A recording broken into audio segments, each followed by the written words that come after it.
de la cantidad y de la magnitud de estas personas, estos individuos sin escrúpulos que proliferan en las redes. Y también a su vez piensas en esas... Bienvenidos un día más a mi canal, mi nombre es Patricia Boy y hoy tengo que hablar de un tema que me ha hecho saltar.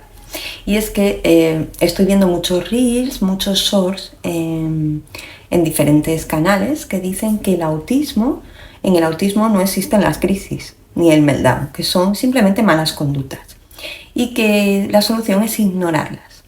Esto es absolutamente falso y peligroso. Y hoy te voy a explicar por qué lo es. A pesar de que veas a esas personas con una puesta en escena, con una bata, con 20 títulos detrás, realmente están vendiendo humo. Y voy a explicarte por qué es tan peligroso ignorar las conductas de colapso en un momento tan delicado. Y es peligroso para tu hijo o hija y para ti. Este vídeo quiero decir que no sustituye ninguna evaluación profesional y que cada persona dentro del espectro necesita apoyos a medida. Vamos a explicar un poco. El espectro es bastante amplio y bajo esa etiqueta TEA conviven perfiles bastante distintos. Hay quien necesita pocos apoyos y quien los necesita bastante significativos a lo largo del día. Y a esto muchos vendehumos te lo van a tildar de autismo severo. Y ahora voy a explicar esto. Y a través de ello prometen soluciones express. Esto es aprovecharse de la vulnerabilidad de muchísimas familias.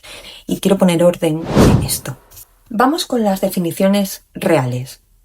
En este canal también tienes un vídeo más extenso, pero vamos a ver qué es un meltdown, un colapso. ¿Qué es un meltdown o un colapso? Eso que pasa cuando tu hijo ves que explota y ya no puedes controlarlo. Pues esto no es una crisis ni una rabieta intencionada como la venden esos pseudo expertos. Esto es un desbordamiento del sistema nervioso. Esto no es voluntario y además suele venir por sobrecarga sensorial, cognitiva, emocional o por dolor físico, que es algo que a veces lo dejamos como última opción y muchas veces esconde esta realidad detrás.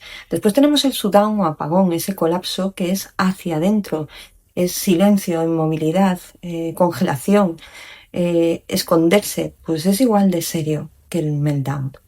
Y después tenemos el berrinche, la rabieta que conocemos todos, que es una conducta instrumental para conseguir algo concreto. Y aquí sí hay cierta modulación, porque si obtiene lo que quiere, puede la persona parar de golpe. ¿Cuáles son las reglas de oro ante esto? En el meltdown no se negocia ni en el shutdown, se protege y se regula a la persona.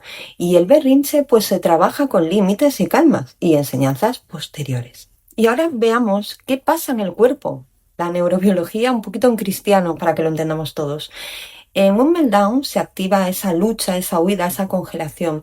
La amígdala toma el mando y esas funciones ejecutivas bajan. Frenar, pensar, cambiar de plan. Y si hay ruido, si hay luces, si hay multitudes, si hay demasiada demanda social o dolor que no se ha detectado, esa ventana de la tolerancia se va a hacer súper pequeña.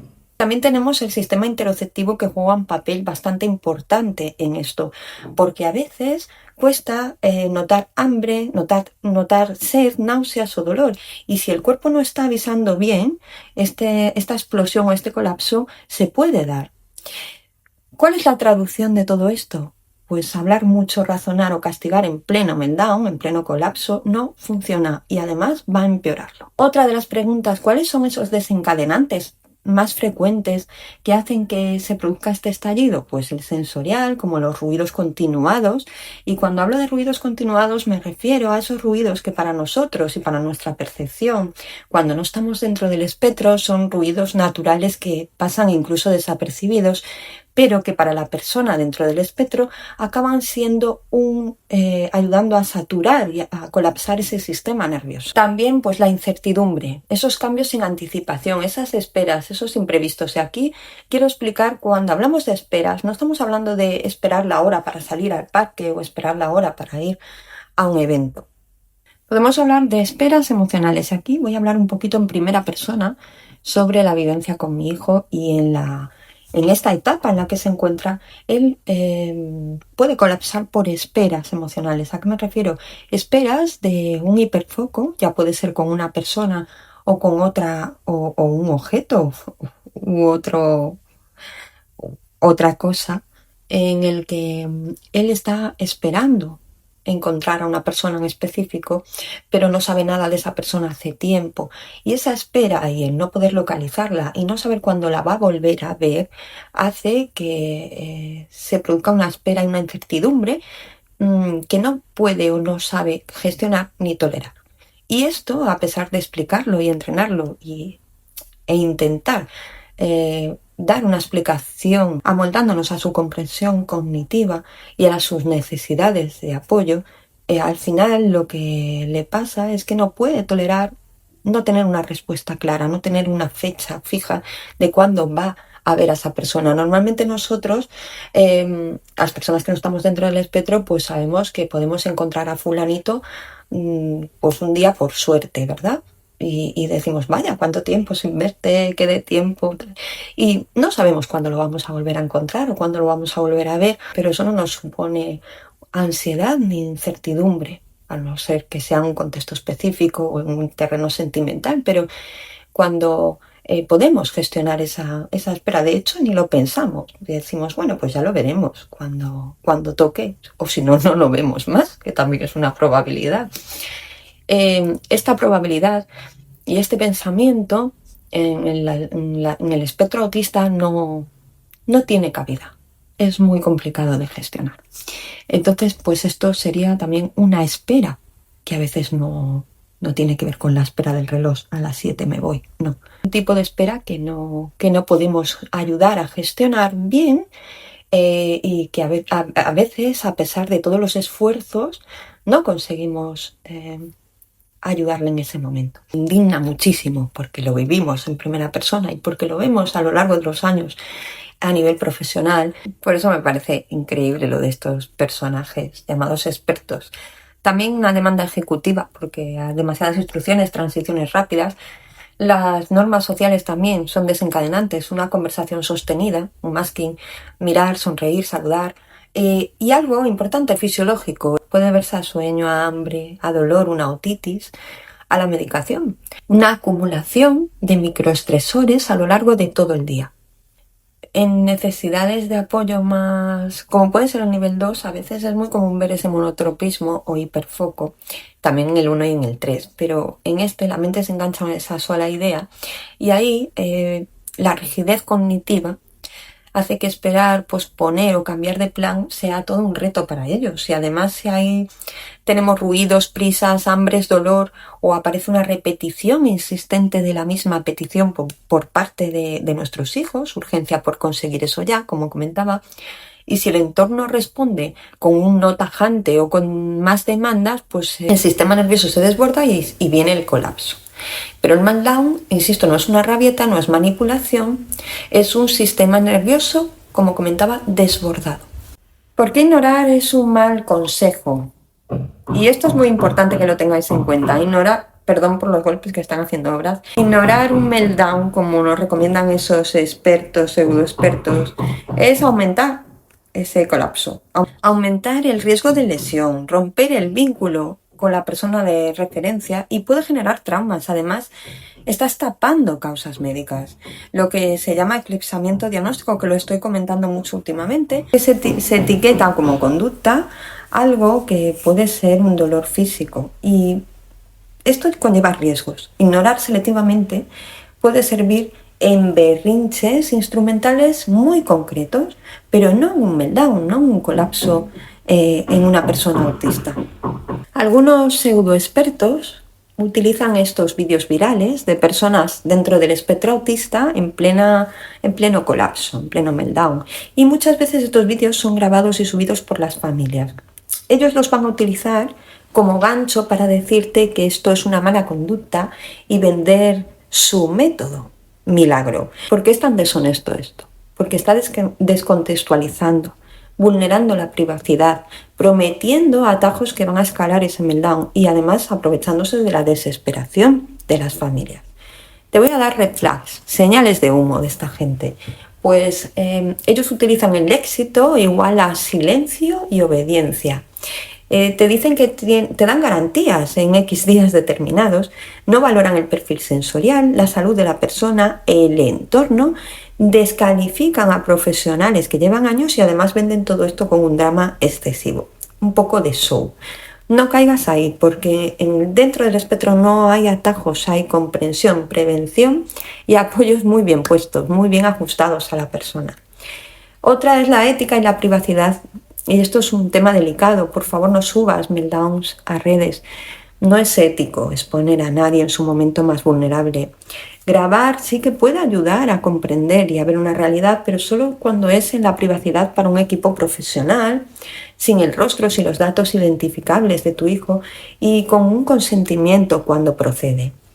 Porque quiero que entiendas algo. Yo soy madre también de un chico autista y pienso si subiría a redes a un hijo neurotípico, por ejemplo, en una escandalera de las que montan en edades complicadas. ¿Te gustaría que te grabaran a ti en una discusión íntima y lo subieran sin permiso? ¿O un ataque de ansiedad? Aquí debemos proteger la dignidad de la persona y mejorar los apoyos, no el algoritmo. Entiendo perfectamente que muchas familias lo hacen de manera desesperada para que alguien haga algo o que les tenga en cuenta, ¿no? Cuando se trata de ese lado del espectro tan complicado. Pero tengo que decir que en los 3 niveles esos meltdowns se dan. Otra cosa es que no se muestren, porque la persona quizás o los padres tengan esa consideración de creer que la persona que está en ese nivel 2 o nivel 1 pues se da cuenta y puede decidir si quiere que se le vea en ese momento o no. Hablamos del autismo en nivel 3 o con grandes necesidades de apoyo, la cosa cambia porque las familias tienden a creer que, bueno, pues no se entera de lo que está pasando. Entonces, bueno, pues yo soy la que tomo las decisiones o yo soy el que tomo las decisiones por él. Es un error y además es un riesgo de estigmatización a todo el colectivo. Y esto no quiere decir que se oculte una realidad, simplemente que se respete el derecho a la privacidad de la persona. Es ética.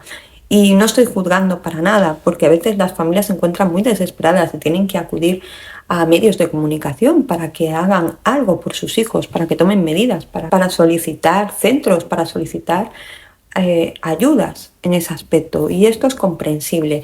Pero cuando se trata de likes y algoritmo, esto no ayuda a nadie. No ayuda a nadie, pero sí ayuda a estas personas sin escrúpulos a llenar sus bolsillos. No te fíes de esa apariencia de bata, de título, de esa labia, de esa verborrea y de esas soluciones milagrosas. No te fíes, porque lo que funciona en estos casos siempre es la prevención, los registros de patrones. En mi caso, estoy creando ese cuaderno de registros compartidos porque me parece muy importante tener antecedente, conducta, consecuencia, señales tempranas, mapas sensoriales. Es muy importante también la anticipación visual, aunque es cierto que cuando están en ese momento de colapso es muy difícil dialogar, es inútil. Esto hay que hacerlo previamente. Tener esos ajustes sensoriales para ese momento específico, bajar la luz, los cascos, rincones tranquilos, bajar sobre todo esa demanda ejecutiva. Ofrecer opciones reales, pero cuando esté calmada la persona. Y también utilizar una comunicación accesible. Otra es hacer ese chequeo base. ¿Ha dormido? Tiene trastorno del sueño, tiene hambre, tiene sed, tiene algún dolor. Y después, durante ese estallido, es acompañar con bajos estímulos. Dar seguridad, bajar la luz, bajar el ruido, retirar objetos peligrosos y utilizar un lenguaje mínimo para acompañar. Estoy contigo, respira, tranquilo. La corregulación, si la persona lo acepta, una respiración simple, presión profunda pactada, si es que lo requiere, salida acordada de ese entorno hostil. Y no hay debates, no hay sermones, no hay tocar a la persona sin consentimiento previo o peligro real, que esto es muy importante. Y después de ese estallido, pues reconectar un poquito de agua, un objeto regulador, un descanso, algo dulce, explicar un poco la situación si la persona quiere y ajustar el plan de qué gatillo hubo ahí, qué funcionó, qué faltó, cuál fue el desencadenante y sobre todo algo muy importante, cuidar al cuidador. No hay culpas, hay mejorar prevención y llevarla a la práctica. Importante, las señales de alarma médicas, por favor no os olvidéis, busca una valoración si ves dolor persistente, fiebre, vómitos, sueño alterado, regresión de las habilidades, cefaleas, convulsiones, efectos de la medicación, porque no todo es conducta. La conclusión, un meltdown no es mala conducta, es un sistema nervioso desbordado pidiendo ayuda. Lo respetuoso y lo eficaz es prevenir, proteger, regular y aprender del patrón con registros. Ahora, muy enfadada con estos vendehumos, que es como que se multiplican. Y claro, cuando te pasan un vídeo sobre una en concreto, que es que tampoco le quiero dar más publicidad, claro, el algoritmo hace su función y empiezas a ver que es una plaga. Te das cuenta de la cantidad y de la magnitud de estas personas, estos individuos sin escrúpulos que proliferan en las redes. Y también a su vez piensas en esa escalada de incidencia o en ese diagnóstico que va en aumento de personas dentro del espectro autista y de familias que llegan nuevas a entender qué es todo esto y se encuentran con esas personas que están muy bien puestas ante la cámara y que dan un aspecto de profesionalidad increíble, con un guión muy aprendido, un guión de gancho muy estructurado, y caen y gastan su dinero, su tiempo, pierden un tiempo valioso en el entrenamiento o en el trabajo del progreso, del desarrollo de su hijo y acaban pues más dañados todavía y con el problema más agravado. Así que mucho cuidado, espero que este vídeo lo veáis entero. ¿Creéis que le puede ayudar a alguna persona? Pues ya sabéis, compartirlo, darle un like, comentad, porque el algoritmo en YouTube funciona así. Yo intento que mi mensaje llegue al máximo de gente posible, sobre todo cuando se trata de este tema en concreto. Pero el algoritmo de YouTube, si no comentas, si no le das like, si no compartes, pues no lo mueve para que llegue a más gente. Así que espero que os haya servido de ayuda. Nos vemos en el próximo vídeo. Un beso enorme. Gracias por estar aquí.